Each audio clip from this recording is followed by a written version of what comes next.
Jawa Barat memiliki peran strategis dalam ekspor, investasi hingga manufaktur. Nah, di tengah melandainya kasus COVID-19 di Jabar, kira-kira Jawa Barat sudah siap gaya untuk kembali tancap gas. Nah, untuk mengetahui lebih lanjut, kali ini kita akan ngobrol-ngobrol nih dengan tokoh nomor 1 di Jawa Barat. Siapa lagi kalau bukan Gubernur Jawa Barat Ridwan Kamil atau Kang Emil. Halo Kang Emil, apa kabar? Baik, Mbak Baik Sasa. Kang, Alhamdulillah. Sehat-sehat. Kita sambil jalan ya Kang ngobrol-ngobrolnya. Iya, silakan. Nah, ini kan masyarakat Jabar tampaknya aktivitasnya sudah mulai berjalan kembali ya Kang. Betul. Nah, kalau boleh diupdate seperti apa sih perkembangan kasus COVID-19 dari segi keterisian rumah sakit rujukan, kemudian vaksinasi nih Kang? Iya.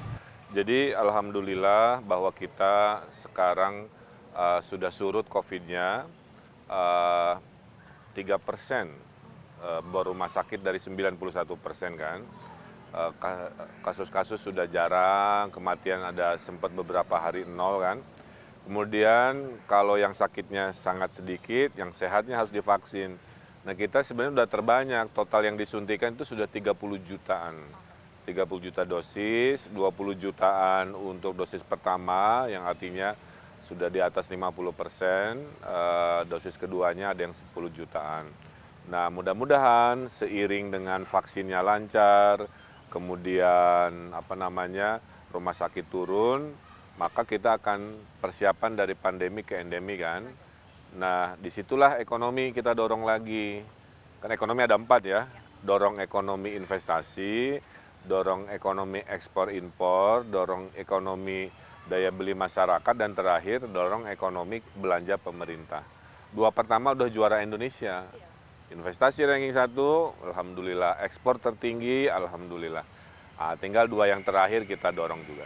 Oke, nah sebelum kita kulik-kulik soal investasi nih Kang, sekarang kan masyarakat Jawa Barat sudah mulai kembali, aktivitas sudah bergeliat ya Kang ya, beberapa tempat wisata juga sudah mulai kembali dibuka. Tapi beberapa epidemiolog memproyeksikan nih kalau di Desember nanti bakal ada gelombang ketiga. Nah antisipasi dari Pemprov Jawa Barat nih gimana nih Kang?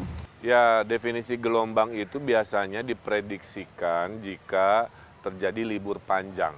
Ya, makanya Desember kan ada libur Natal, Tahun Baru, dan kita pernah mengalami itu kan di awal 2021.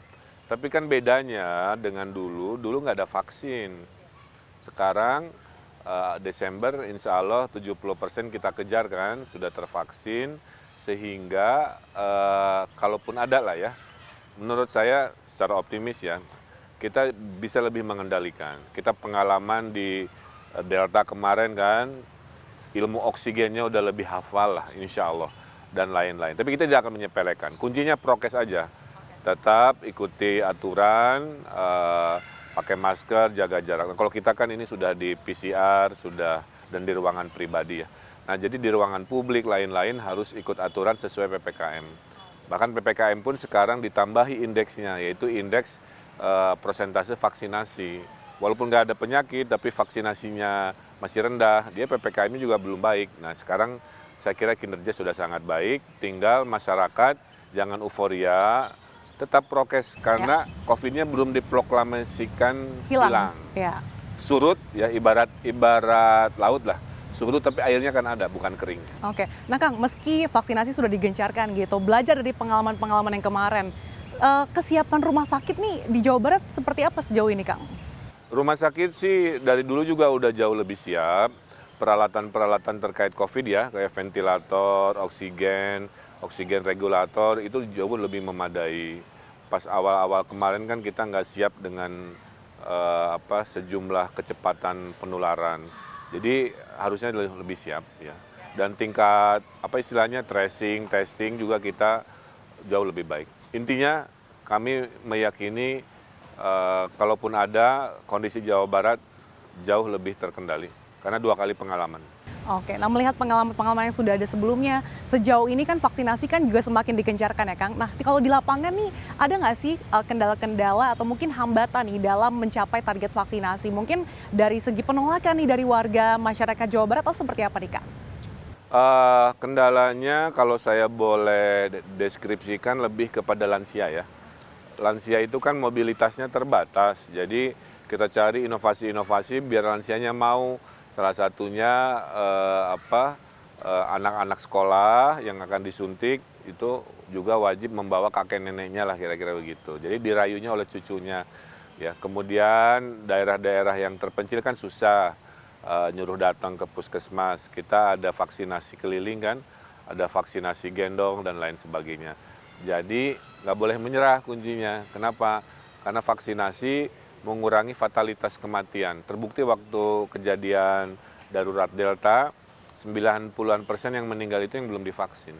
Nah, jadi mari tentunya kita akan terus dorong agar masalah-masalah itu tertangani. Sekarang harian kita itu sudah paling tinggi, sudah hampir 400 ribuan per hari ya. Provinsi lain 300 ribu, 200 ribu, kita udah 400 ribuan. Jadi Jawa Barat sudah membaik lah. Cuman tolong diingat, Jawa Barat penduduknya tidak sedikit, 50 juta. Ya, jadi segini ini udah sangat-sangat lumayan lah.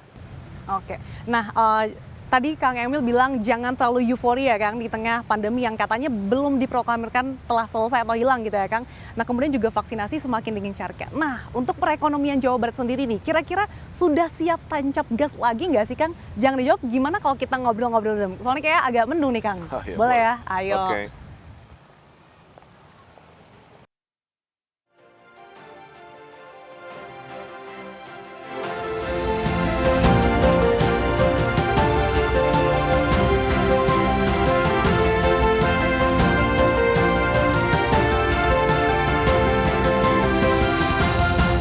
Untuk informasi lebih lengkap dan berita terkait, klik link di deskripsi.